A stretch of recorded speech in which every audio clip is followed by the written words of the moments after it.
दोस्तों, सभी प्रकार की खबरें पाने के लिए हमारे इस चैनल को सब्सक्राइब कर लें और इस बेल आइकॉन को दबाएं।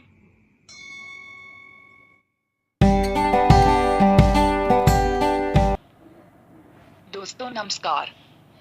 मौसम विभाग के अनुसार आने वाले इन 24 घंटों में बारिश का अनुमान है। आपको बता दें कि कहां-कहां हो सकती है बारिश।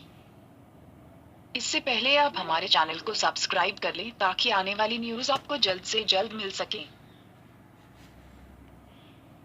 बारिश का मौसम भले ही जाने वाला है, लेकिन जाते जाते बारिश भयंकर बाढ़ जैसी स्थिति पैदा करेगा। मौसम विभाग के अनुसार राजस्थान के कुछ जिलों में भारी बारिश की संभावना है,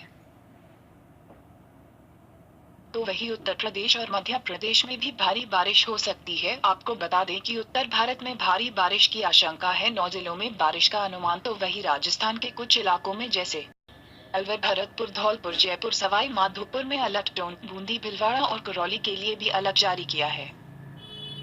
इधर पली, नागौर, जैतारण, सोजित के कुछ इलाकों में हल्की बूंदाबूंदी हुई है। आपको फिर बता दें कि प्रदेश में मौसम विभाग ने अलर्ट जारी किया है।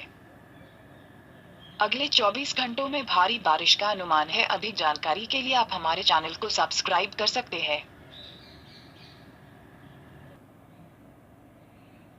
दोस्तों, देश प्रदेश और चुनावी राजनीति और खेल से संबंधित खबरों के लिए आप हमसे जुड़े रहें और देखते रहे एसके जैतारण।